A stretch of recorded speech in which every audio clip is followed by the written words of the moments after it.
est apparu au fil des âges, à travers de nombreux textes sacrés, qui sont devenus un héritage pour l'humanité. Pour la première fois, dans l'histoire connue de l'humanité, c'est Dieu la Mère, le grand principe féminin de la création, qui transmet un enseignement direct à travers de nombreux messages reçus par la nation essénienne. À travers ces 19 règles, Dieu la Mère éveille et instruit sur un art de vivre avec ses vertus. C'est l'annonce d'une nouvelle façon d'être sur la terre, à l'aube d'un revirement fondamental pour le devenir du monde. Un livre historique exceptionnel, né de l'alliance d'une nation d'hommes et de femmes éveillés avec Dieu, à l'heure où toutes les religions des hommes s'effondrent. Voici des mouvements méditatifs qui incarnent parfaitement la sagesse de cet art de vivre avec Dieu la Mère. Ils te permettront d'inviter à l'intérieur de toi la grande lumière de cet enseignement universel.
J'entre dans le réel, je me libère des illusions.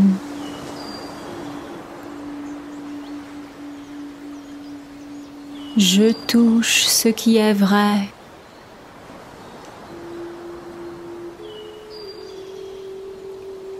Je suis, je m'éveille.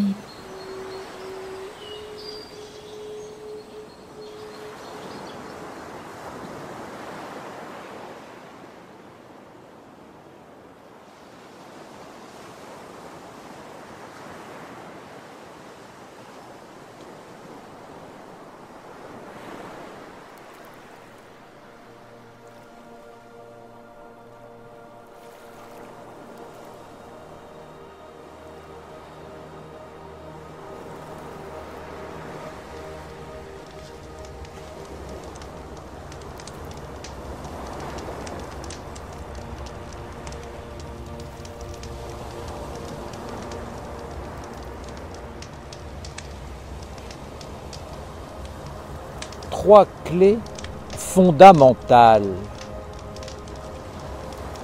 Il y a 2 clés fondamentales.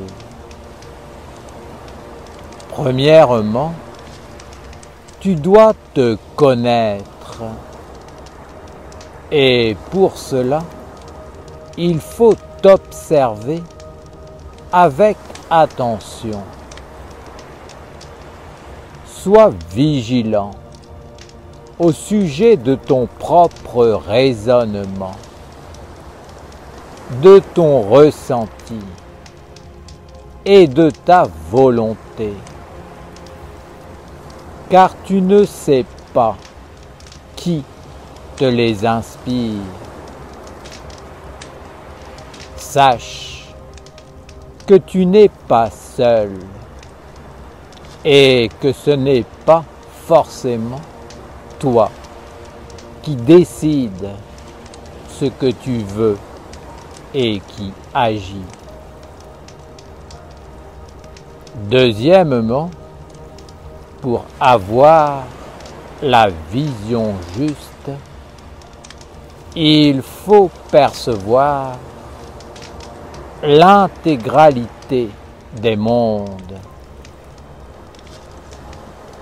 Ce n'est pas parce que tu vois une chose que tu as l'impression de la comprendre, que tu as la vision intégrale. Un point de vue n'est qu'un point d'observation limité. Le vrai savoir apparaît par la vision intégrale. Seule cette vision fait apparaître le vrai savoir, la juste compréhension. Je donne ces 2 clés car l'homme a tendance à croire que lorsqu'il voit et comprend une chose, c'est forcément vrai et que son point de vue est le bon, l'unique.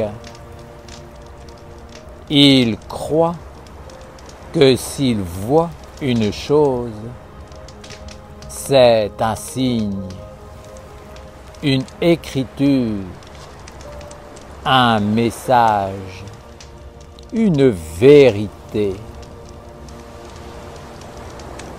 La vérité, c'est que l'homme doit être vigilant par rapport à sa propre vision et compréhension des choses.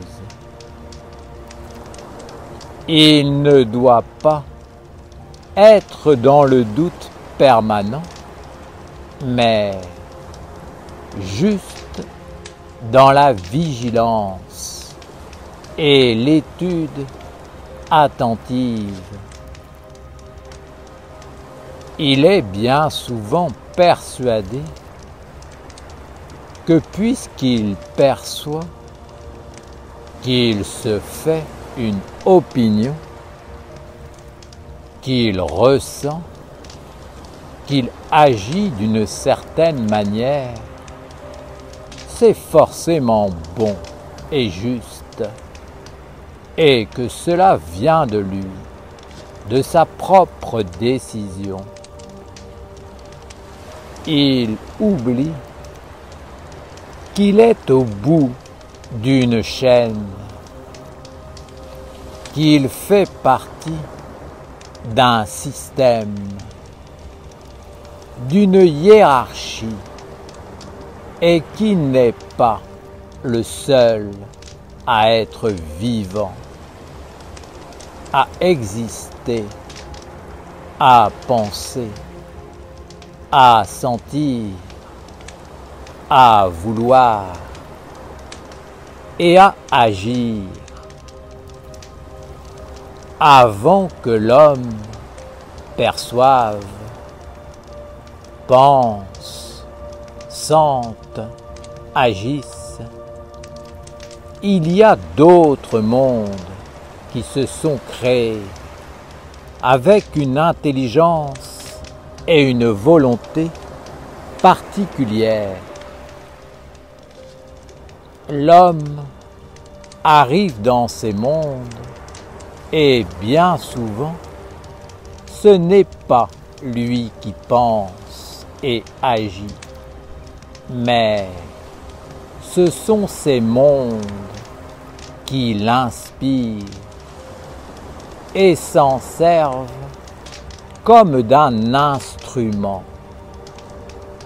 L'homme ne fait qu'obéir à ces mondes cachés, subtils, qui l'animent en rendant sa pensée claire, son ressenti vivant, son agir cohérent. Ainsi, il est persuadé d'être dans la bonne direction. Même si d'autres êtres se présentent devant lui pour lui proposer un autre chemin, il sera incapable de changer sa vision, tout simplement parce qu'il est persuadé que tout cela vient de lui, de son être, et qui n'a aucune perception sur lui-même, sur ce qui l'anime, le motive, l'habite. Il n'a aucun moyen de percevoir ce qui se passe en lui, au niveau des mondes subtils et des influences invisibles. Sache que ce qui apparaît dans le visible est toujours le bout d'une chaîne qui prend son origine dans les mondes subtils. Lorsqu'un fait se révèle dans le visible, il n'est que le petit qui apparaît de la grandeur. Le phénomène visible est toujours atténué par rapport à l'intensité des mondes invisibles. Comprends qu'à travers toutes tes perceptions visibles, tu n'appréhendes qu'une toute petite partie du phénomène qui se présente en toi.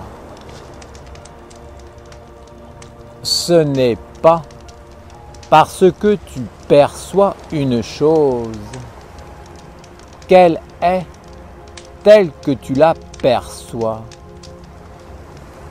Avant d'être sous cette forme, il y a eu tout un cheminement de vie, de temps, d'intelligence.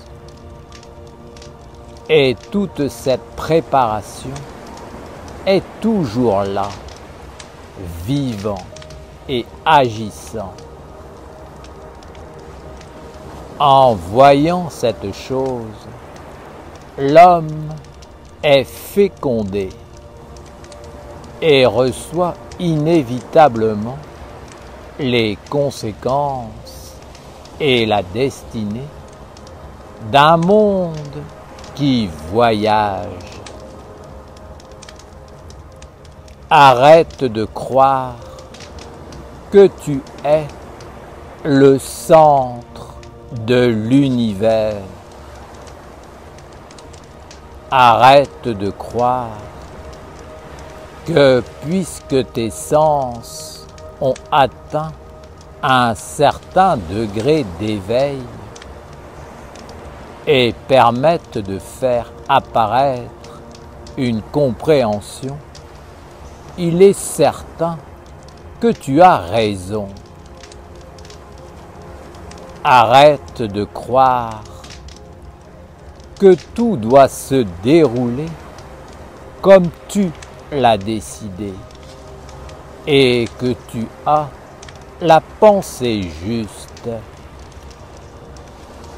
Cette attitude est le fruit d'une mauvaise éducation, d'une tradition, d'une science et d'une religion déchue qui vont te pousser à te placer au-dessus de tout et à vouloir éteindre la volonté, la pensée, l'existence des autres et de tous ceux qui ne pensent pas comme toi, qui ne vont pas dans ton sens, qui contrarient ton point de vue, ta réflexion et ta compréhension du moment. Tu ne le sais pas, mais cette compréhension est éphémère. Elle appartient au recyclage et elle vient de ce qui a touché le corps, l'a éveillé, l'a animé et l'a conduit à agir.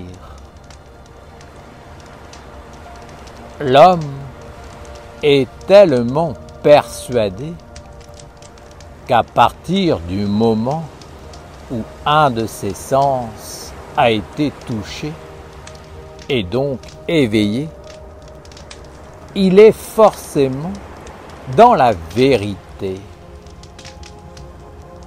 Sur ce fondement, il va se mettre en mouvement et tout ce qui s'opposera sera automatiquement considéré comme un ennemi ou une force négative.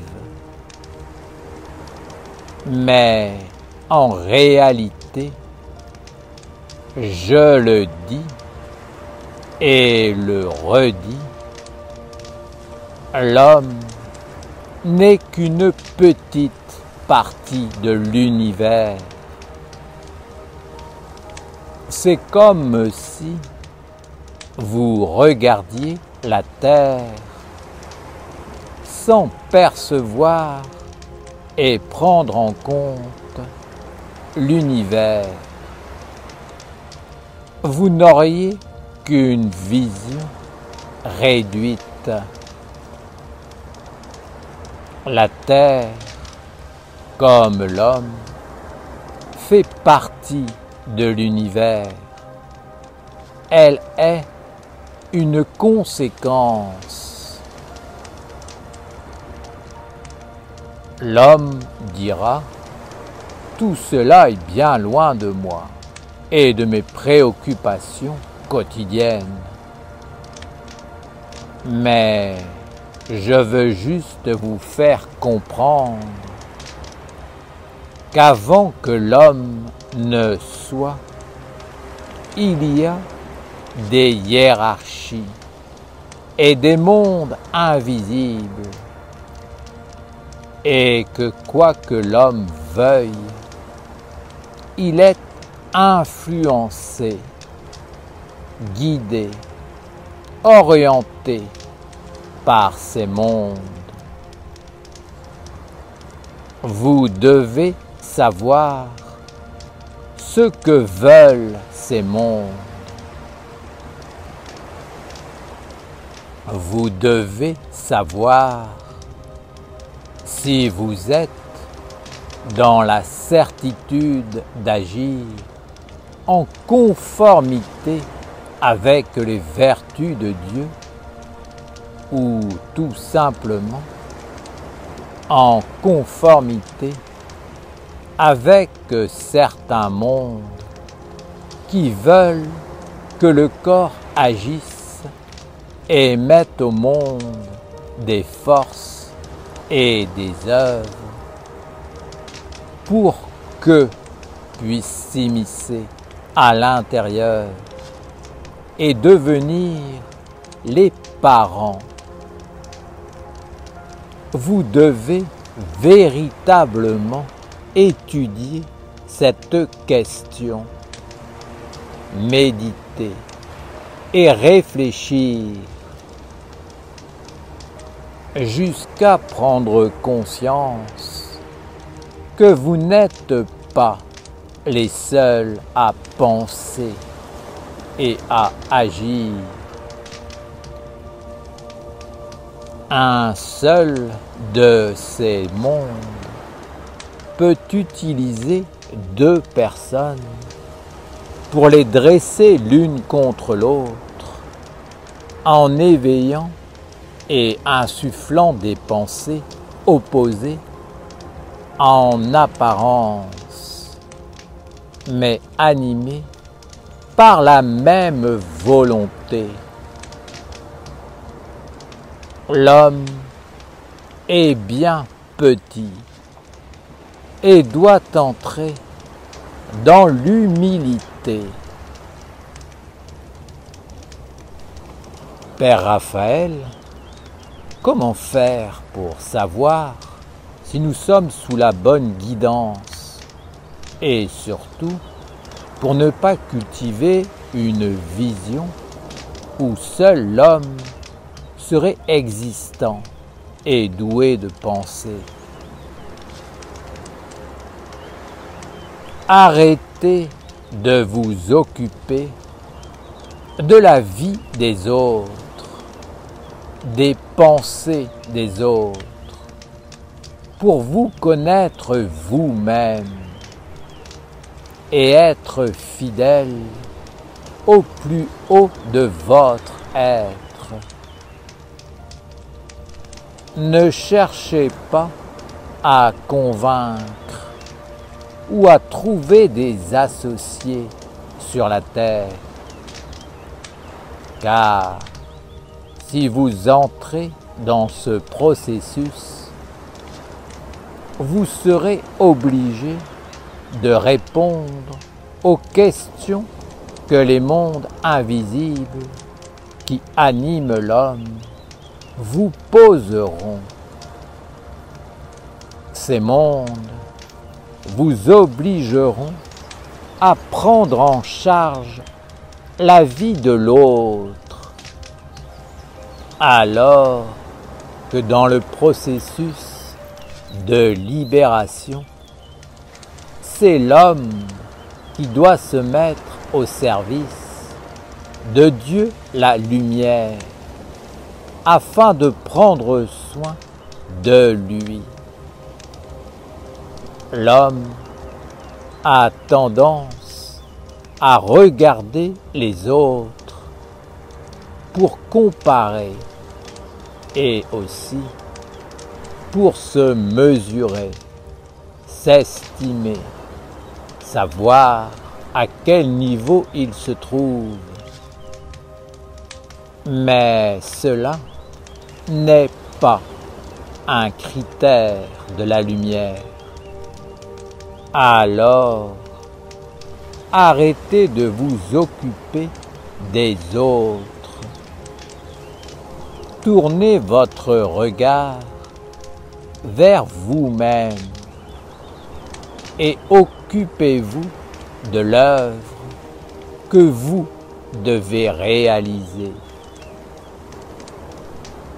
Avant tout, devenez le maître de votre propre maison et de votre vie. Soyez stable. Sortez des influences inconscientes. Apprenez à vous ouvrir à certaines influences et à résister aux autres. Ne passez pas de la joie à la tristesse, du bonheur au désaccord, de l'extase à la dépression, sans aucune maîtrise sur vous-même. Concentrez-vous sur ce que vous avez à faire et faites-le. Il y a une autre clé fondamentale que je veux aussi vous transmettre. L'homme n'acquiert pas le véritable savoir par l'explication, car il est profondément animiste et il ne comprend qu'en imitant. Ne cherchez donc pas à dire à une personne ce qu'elle doit faire ou ne pas faire, mais faites-le vous-même et l'autre vous suivra naturellement.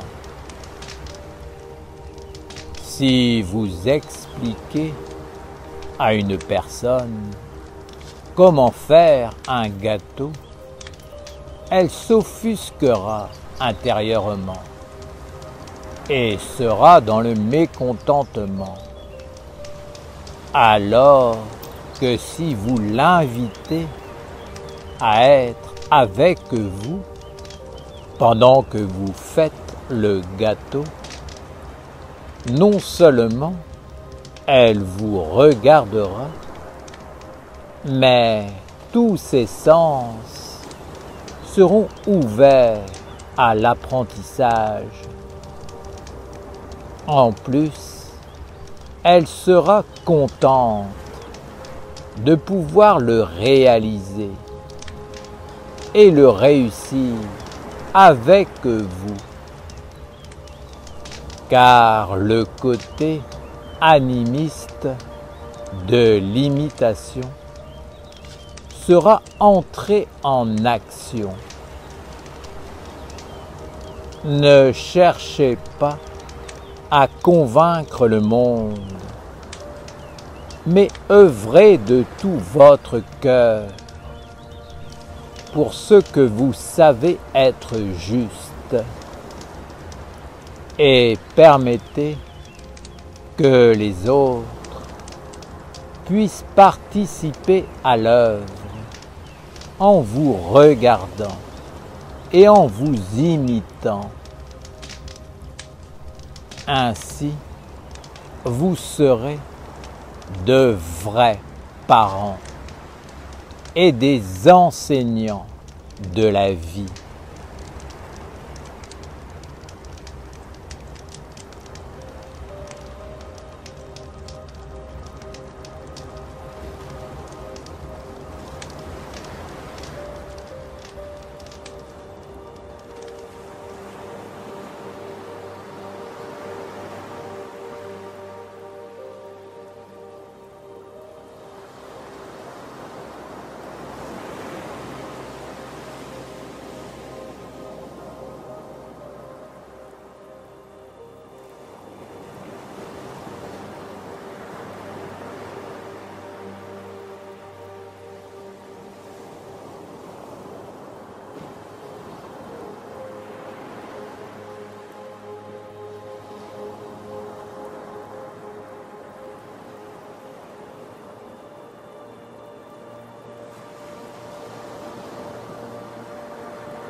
24 clés de sagesse pour traverser les eaux du monde. Pour vivre sous la grande protection du ciel angélique de l'archange Gabriel, nous devons apprendre à maîtriser les 24 clés de la sagesse qu'on appelle les 24 sages. Ces 24 clés de la sagesse sont 24 états d'être, 24 attitudes à développer en soi afin de pouvoir traverser les eaux du monde sans se faire attraper par le côté sombre. Ces 24 attitudes de sagesse nous permettent d'avoir toujours la bonne réponse face à toutes les situations que nous rencontrons dans notre vie. Cette réponse est toujours celle qui donne la force à la lumière. C'est la réponse qui fait grandir le bien, le bon, le noble, le vrai, le beau. C'est la réponse de notre âme. Ces 24 sages sont donc les clés de la maîtrise de l'océan des influences dans lequel nous baignons. Ces 24 sages nous apprennent à marcher sur l'eau pour ne pas nous laisser envahir ou détourner du but de la lumière. Ces 24 sages sont comme les gardiens du seuil du monde de la lumière. Pour passer la porte du monde divin, il faut maîtriser ces 24 états de sagesse. Il y a 2 gardiens devant chacun des 12 anges du ciel de Gabriel. Ces 2 gardiens sont interreliés et complémentaires. L'un ne va pas sans l'autre. L'un correspond au monde du jour et l'autre au monde de la nuit. Par exemple, si je dis oui à la lumière, c'est que simultanément, je dis non aux ténèbres. Je dois maîtriser les 2 côtés, le côté diurne et le côté nocturne, c'est-à-dire caché, invisible, qui se tient derrière. Sinon, je suis en déséquilibre. C'est pour cette raison que dans la pratique, les mouvements se font toujours soit penchés vers l'avant, soit penchés vers l'arrière. On montre ainsi que si on ne maîtrise qu'un côté, on est en déséquilibre.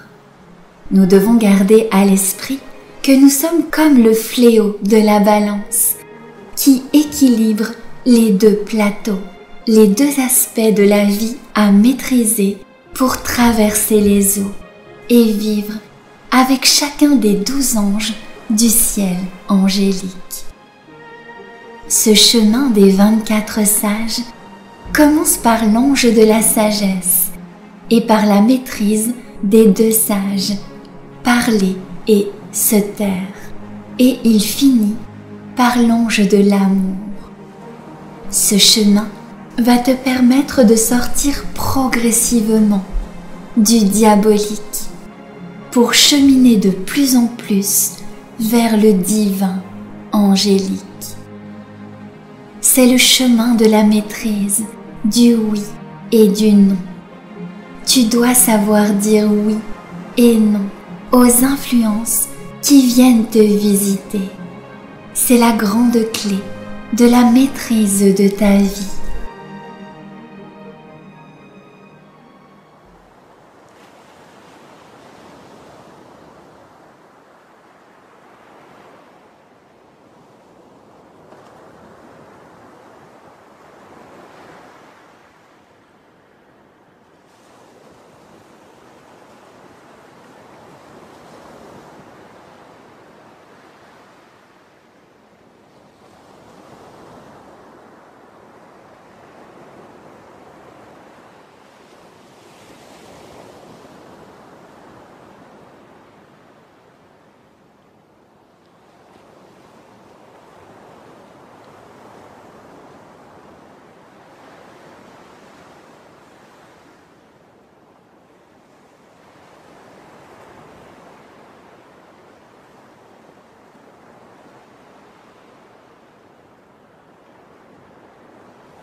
Je suis un élève de la vie intérieure.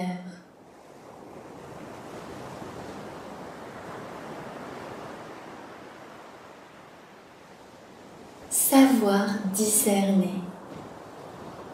Je suis un élève du discernement.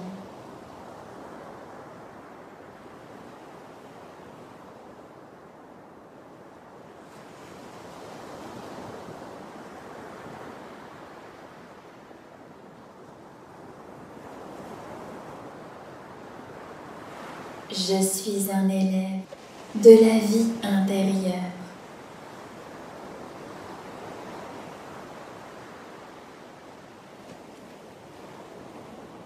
Savoir discerner. Je suis un élève du discernement.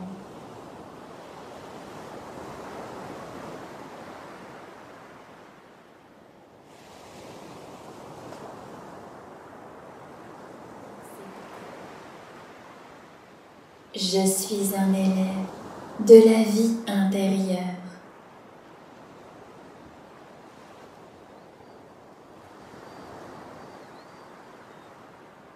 Savoir discerner. Je suis un élève du discernement.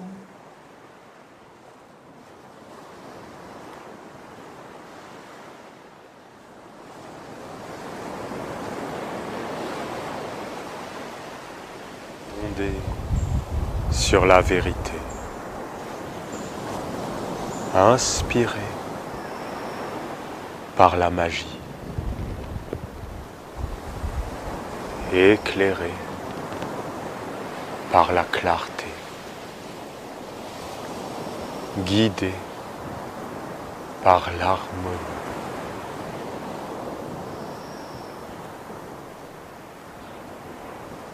Posé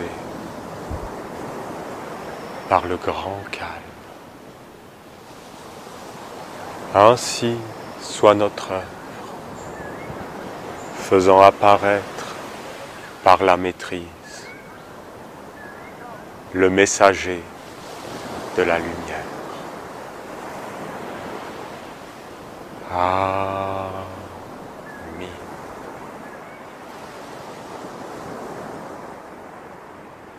Père, que ton nom soit sanctifié, les dieux. Oui, les dieux. L'animal est un dieu. La plante est un dieu. C'est des dieux. Que ton règne vienne, les archanges, les lois, toutes les lois divines, les lois. On doit vivre avec la loi de Dieu, qui est inscrite partout, qui est universelle. Ensuite, que ta volonté soit faite, les anges, les messagers, la clarté dans ma pensée, l'amour dans mon cœur, la force dans ma volonté, la justice, la droiture, les anges. Et après, sur la terre comme au ciel. Vous vous rendez compte, sur la terre comme au ciel? Tu te rends compte? Sur la terre comme au ciel, c'est toi. C'est moi. Sur la terre comme au ciel, c'est nous. Et c'est quoi le symbole? C'est un bâton. Tu prends un bâton et les animaux, ils ont peur. Hein. Tu peux commander un lion avec un bâton. Parce que tu as le bâton comme ça. Et nous, nous sommes un bâton. Et dans ce bâton, il y a la totalité. Les pierres, les éléments, les plantes, les animaux, et tu dois savoir qui tu es.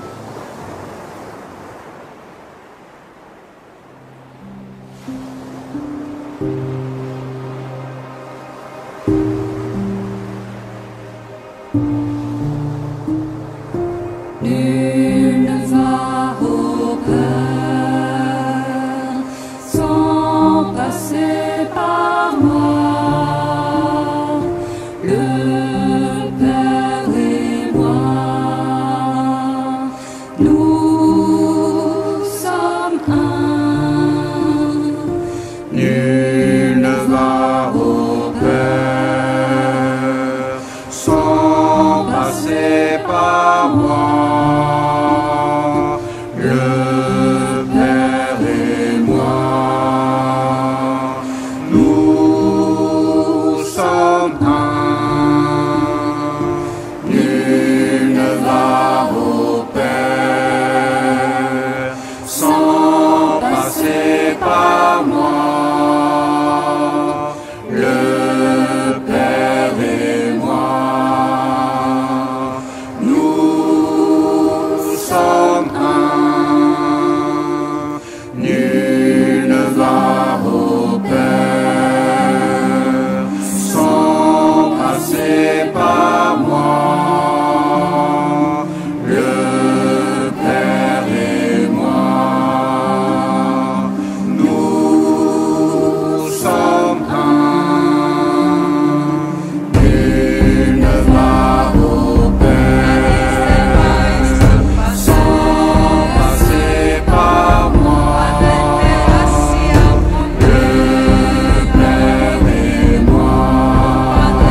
le Père et moi.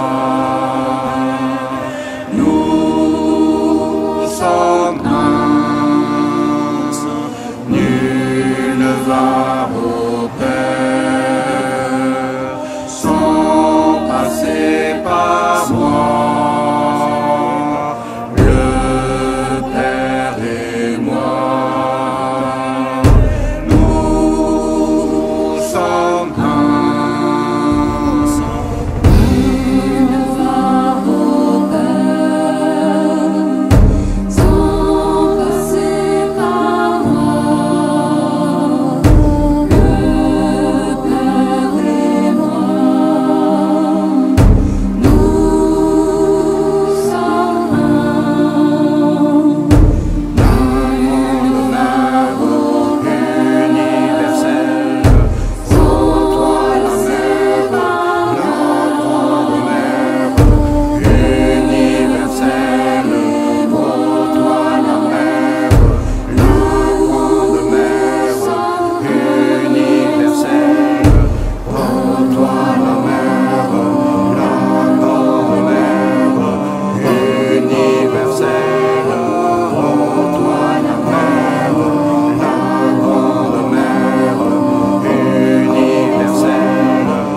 passer par moi. Le Père et moi, nous sommes un. Nul ne va au Père sans passer par moi. Le Père et moi, nous sommes un. Nul ne va au Père sans passer par moi. Le Père et moi, nous sommes un. Nul ne va au Père sans passer par moi. Le Père et moi, nous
passer par